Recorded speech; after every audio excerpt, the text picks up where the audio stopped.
በኢትዮጵያ ኦርቶዶክስ ተዋሕዶ ቤተክርስቲያን ታሪክ ውስጥ በየዘመናቱ የሚከሰቱ ድንቅ መንፈሳዊ ክስተቶች አሉ።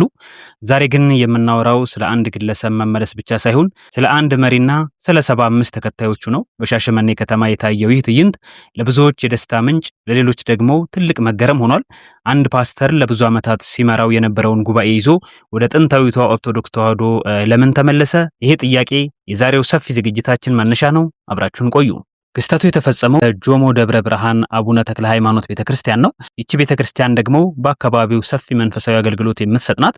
በመጋቢት 26 ቀን 2018 ዓ.ም የተከናወነው ተግባር ግን ከወትሮው የተለየ ነበር። የአካባቢው ነዋሪዎችና የሰንበት ትምህርት ቤቶች ወጣቶች በዝማሬና በእልልታ አዳዲስ ልጆቻቸውን ሲቀበሉ ውለዋል። በመረጃዎቹ መሰረት እነዚህ አባት ቀደም ሲል በፕሮቴስታንት እምነት ውስጥ በፓስተርነት ለረጅም ጊዜ ሲያገለግሉ የቆዩ ናቸው።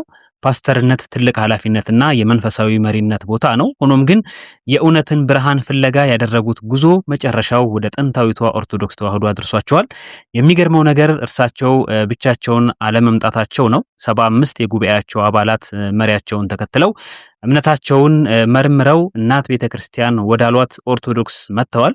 ይሄ የሚያሳየው ጥልቅ የሆነ የንስሐና የውሳኔ ሂደት መኖሩን ነው። የጥምቀት ስነ ስርዓቱ የተከናወነው በደማቅ ሁኔታ ሲሆን ወንዶች፣ ሴቶችና ህፃናት በዚህ የታሪክ ምስክርነት ውስጥ ተካፋይ ሆነዋል። ይሄ ዜና በሶሻል ሚዲያ በተለይም በተለያዩ የፌስቡክ መረጃዎች ላይ የቤተክርስቲያን ገጾች ላይ ሰፊ ትኩረት አግኝቷል። ብዙዎች እንደሚሉት እንዲህ ያለ የጅምላ መመለስ የሚከሰተው በሰፊ ስብከተ ወንጌልና በተግባር በሚታይ ክርስትና ነው። በዚህ ክፍል ላይ ተመልካቾቻችን አንድ ነገር ልብ እንድትሉ ፈልጋለሁ። አንድ ሰው ከለመደው እምነትና ከነበረው የስልጣን እርከን ወርዶ እንደ አዲስ እጠመቃለሁ ማለት ትልቅ ትህትናን ይጠይቃል። ይሄ ደግሞ በቤተክርስቲያን አስተምሮ የንስሐ ፍሬ ተብሎ ይጠራል። በምስሉ ላይ እንደምታዩት የአካባቢው ካህናትና ዲያቆናት በታላቅ ክብርና በፍቅር ነው የተቀበሏቸው።